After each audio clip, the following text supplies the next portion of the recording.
Dans cette vidéo, nous allons voir les champs personnalisés de WordPress qui sont très intéressants pour apprendre à gérer et customiser un peu plus votre thème. Donc ici, il se situe dans les options avancées et ici, nous avons les champs personnalisés. Donc les champs personnalisés se divisent en deux aspects. Tout d'abord, il y a une clé et une valeur. Plutôt que vous expliquer là, dans le concret, comment fonctionne cette clé et cette valeur, nous allons prendre un exemple et voir à travers ces exemples comment les champs personnalisés fonctionnent. Donc ici, j'ai récupéré un petit morceau de code. Donc là, le but n'est pas de vous faire comprendre ce qu'est ce code, ce n'est pas une formation sur le PHP, mais on va juste voir ensemble comment fonctionne ce code, où est-ce qu'on l'insère dans le code pour pouvoir faire apparaître ce qu'on a ici envie de faire apparaître. Donc en fait, le but va être de rajouter un morceau de texte à un endroit de l'article qu'on va pouvoir paramétrer au moment de la rédaction de cet article. Je vais vous montrer comment ça fonctionne. Ici, ce qu'on va vouloir, c'est on va vouloir donner l'humeur de la personne au moment où elle a écrit cet article.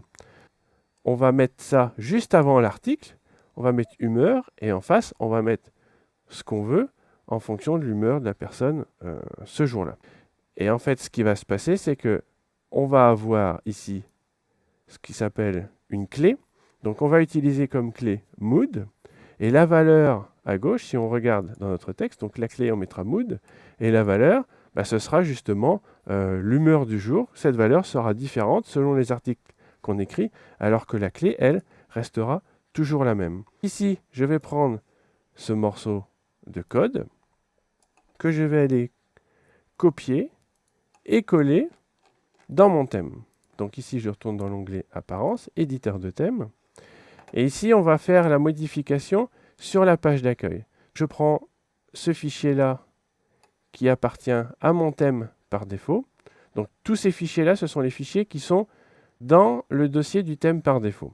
Et ici, comme j'ai envie d'aller écrire ce petit morceau de texte d'humeur sur la page d'accueil, je vais donc cliquer sur l'index.php ici pour pouvoir aller le modifier et donc insérer ce petit morceau de code.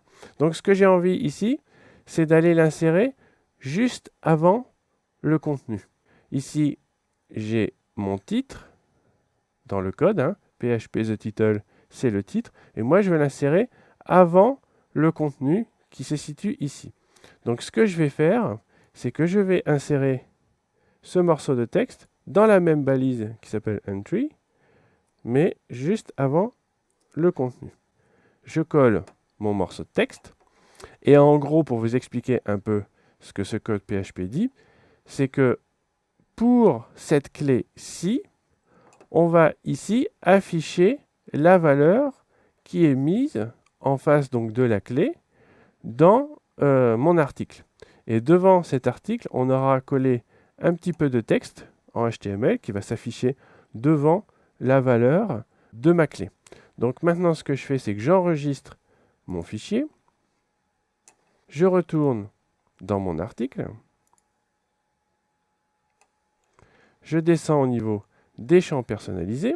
Et ici, comme clé, je vais mettre mood, donc la clé que j'ai insérée dans mon code sur ma page d'accueil.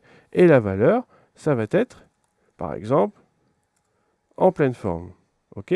Donc ici, j'ajoute mon champ personnalisé. Il est bien inséré ici. Je peux le mettre à jour si je modifie quelque chose sur la valeur ou si je insère une autre clé. Et je peux également le supprimer. Une fois que j'ai rentré mon champ personnalisé, j'enregistre mon article et je vais maintenant sur la page d'accueil pour voir si mon texte s'est bien inséré. Et ici, on se rend compte que mon texte s'est bien inséré devant le contenu de mon article. Admettons maintenant que ici, cet article, je l'ai fait hier, mais qu'hier, par exemple, j'étais fatigué. Donc, je veux l'utiliser pour cet article et pouvoir le mettre à cet endroit-ci, dans le contenu 2, donc mon article. Je descends au niveau des champs personnalisés. Ici, vous pouvez remarquer qu'une fois que la clé a déjà été saisie, il n'est pas nécessaire de la ressaisir. Elle est déjà ici. Elle s'inscrit dans cette petite fenêtre déroulante. Ici, je vais mettre que j'étais fatigué. J'ajoute mon champ personnalisé. j'enregistre mon article, je retourne sur le site. Donc ici, j'ai toujours en pleine forme, et ici, j'ai l'humeur fatiguée. Donc, cette fonction de champ personnalisé va vous permettre d'insérer toutes sortes de contenus qui est assez intéressant, notamment pour une chose, c'est pour insérer donc des morceaux de texte. Vous pouvez insérer ici un peu comme on voit dans les journaux quotidiens, on a des fois des titres au-dessus ou en dessous des sous-titres, politiques par exemple, et vous mettez votre titre, ou hier soir, accident hier soir sur la N44 par exemple. Vous pouvez renseigner ces informations-là directement dans les champs personnalisés ici. Il vous suffit de définir une clé dans le code et ici de mettre une valeur en face. On utilise également ceci pour pouvoir insérer des photos, c'est-à-dire mettre des images sur la page d'accueil par exemple. Et ici, je pourrais remplacer mon texte par une photo et avoir une photo qui s'affiche ici ou différemment selon l'article que je veux. Donc cette fonction est très intéressante, c'est une fonction qui est très complexe également à mettre en œuvre. Donc ici, on ne voit que l'utilisation de base des champs personnalisés. Si vous voulez plus d'informations, je vous invite à vous rendre sur le codex de WordPress à cette adresse-ci, donc le codex.wordpress.org/using custom fields. Et ici, vous allez avoir les différentes utilisations, c'est en anglais, mais si vous connaissez bien l'anglais, vous allez pouvoir y trouver différentes utilisations qui sont faites et qui sont toutes intéressantes en fonction des besoins que vous pourrez avoir sur votre blog.